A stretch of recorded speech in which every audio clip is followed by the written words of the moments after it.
Sometimes they don't tell, or sometimes they tell and we don't pay attention because we think they're just making it up. So it's like a kid, a child, they don't have voice. So why the adolescence?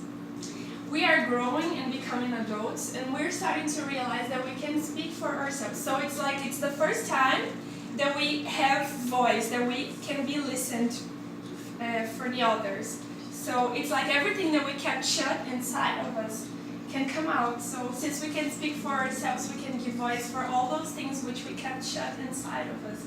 It's not like something happened in the past and now that we have this voice we're going to talk about, because sometimes we don't even remember. It's going to come out as a mental disorder, for example. This is what I'm trying to say. It's a little bit complex, so to understand it better, I brought here some 3 examples of movies, series, that can help you guys, if you are interested to understand it, to know a little bit more. So we have this movie, The Perks of Being a Wallflower.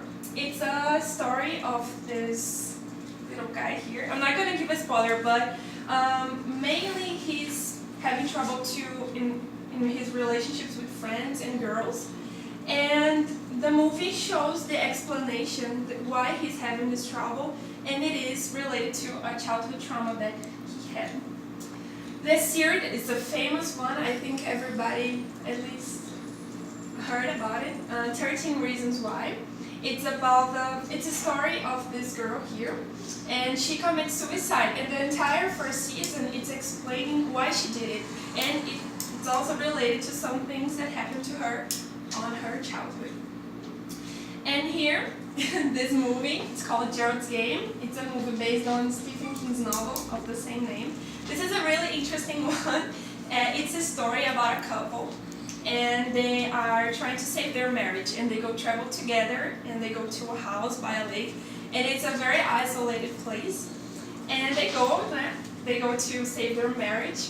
And the first night there, the husband ties his wife up on bed, and he starts kissing her and stuff, and then he has a stroke and he dies over her. And it's really disturbing. The scene is really disturbing. But this situation makes the wife remember a lot of things about her childhood. It's really interesting. So if you are interested, you should watch, because it can help to understand what I'm trying to say here. This is it.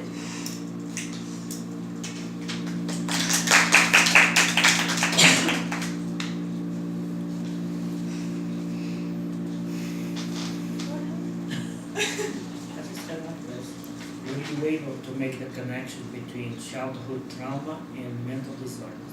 Make a connection. Okay, so when you have a childhood trauma, I'm going to give you a really example for you to understand. So for example, if you had a car accident, for example, it was really traumatizing car accident, and then you grow up and let's suppose you're going to get your driving license. You can drive, you feel anxious because it reminds you of that situation. Not consciously reminds you, but unconsciously it reminds you of that situation. The example that I gave, you are really requested to be the #1 in class, for example. You can demand of yourself in the future to be perfect in all of those, all the things. There are more examples, but mainly this. When you are, for example, if you are sexually abused when you are a kid, maybe in the future when you are going to have a relationship with someone, you can remember unconsciously of all bad feelings and get anxious, have panic attacks, maybe panic syndrome. I want to ask you about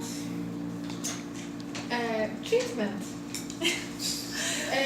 Usually the person like psychiatrist would help, yeah, conversation.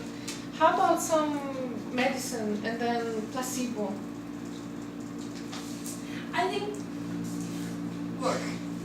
I think sometimes only therapy is enough, because therapy makes you see that, makes you look at something differently, and makes you understand that if something happened to you in the past, it doesn't mean that it's going to happen again, even though you are kind of living the same situation.